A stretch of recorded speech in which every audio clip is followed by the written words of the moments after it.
Ďalšou možnosťou, ako frekventantov skontrolovať, či v danom týždni prebrali učivo, je skontrolovať ich pomocou testu. Vytvorenie testu je trošku zdĺhavejšia práca. Najprv je potrebné vytvoriť si otázky do nášho testu. Vytvorenie otázok v kurze nájdeme v administratíve otázky.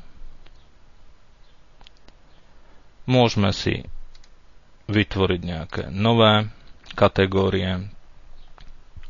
Ja tu mám ešte z nášho stretnutia tú jednu otázku, tak ju zmažem. Takže vytvoriť kategórie si môžete tu na. Takže v ktoromkoľvek si dáme test 001, dáme pridať kategóriu. Keď sa prepneme na záložke na otázky, tak si tú kategóriu našu môžeme navoliť, čiže do testu 001 ideme vytvoriť novú otázku. Klikneme na rozbaľovaciu ponuku a vyberieme si z týchto možností. V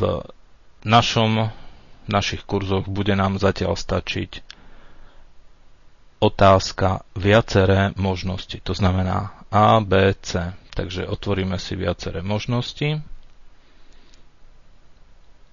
a v otvorenom okne vložíme najprv názov otázky. To je pre nás, čiže to je test 001. Otázka 1. A do textu otázky vpíšeme otázku. V mojom prípade je to táto otázka.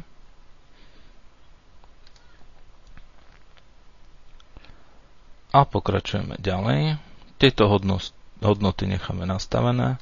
Celková spätná väzba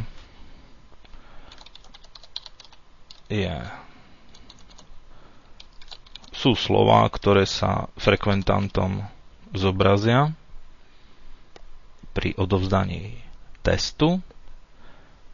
Tam je ďakujem za vypracovanie testu, alebo môžete to nechať prázdne. V tejto ponuke si volíme, koľko je správnych odpovedí, necháme jednu a akým spôsobom číslovať voľby môže ostať A, B, C.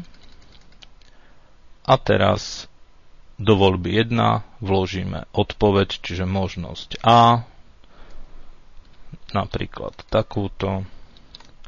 Táto odpoveď je v mojej otázke správna, tak musím zadať 100% známku, čiže z jedného bodu, hodnota známka jednotka, 100% znamená voľba 1, je to správna odpoveď.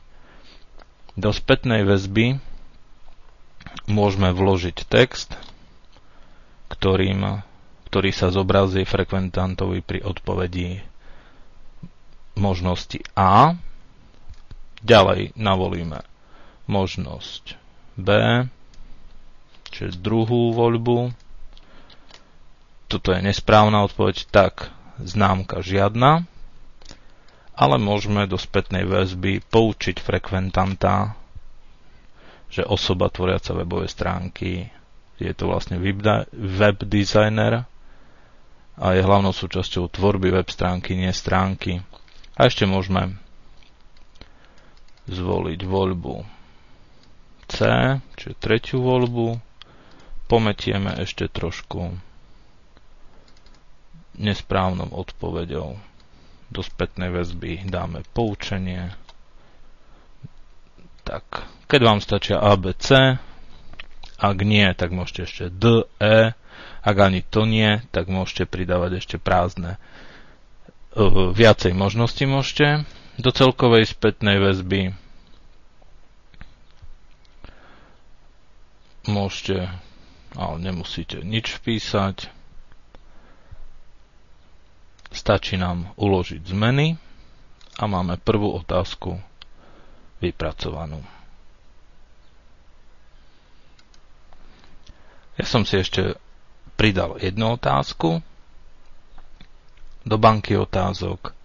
Ak máme pridané všetky otázky, ktoré chceme do testu vložiť, môžeme túto oblasť opustiť, prejdeme na náš kurz, zapneme si upravovanie a z ponuky v danom týždni roletka pridať aktivitu pridáme test,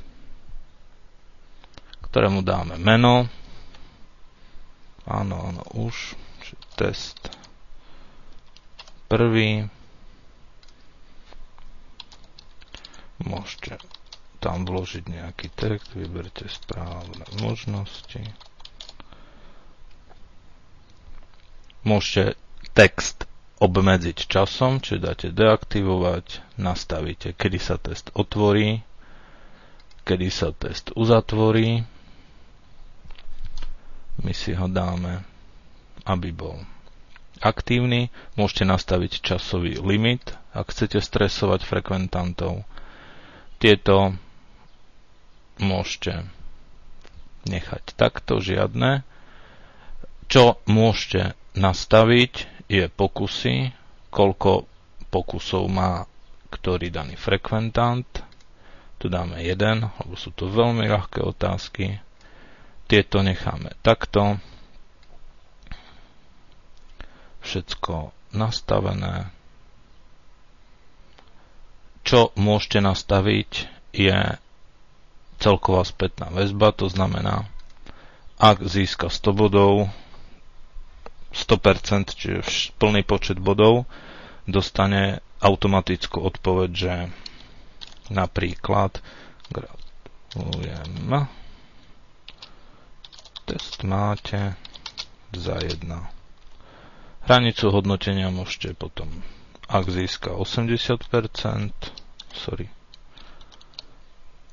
potom test máte za 2 a tak ďalej a tak ďalej. Môžete s týmto sa vyhrať. Potvrdíte nastavenie testu uložiť a návrat do kurzu. Ďalším krokom je kliknutie na test a z našej banky otázok z kategórií, ktoré máme tu nastavené, pridáme otázky do testu.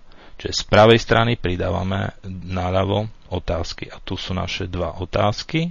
Označíme si ich, dáme ich pridať do testu a dáme uložiť zmeny.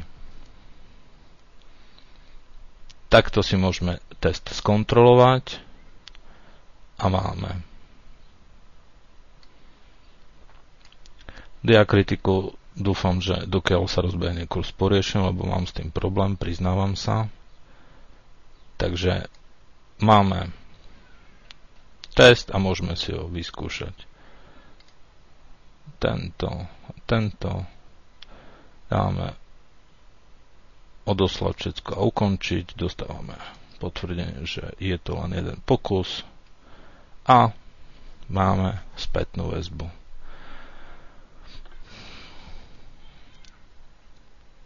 Tak, to je všetko k tvorbe testov. Želám vám veľa úspechov pri ich tvorbe.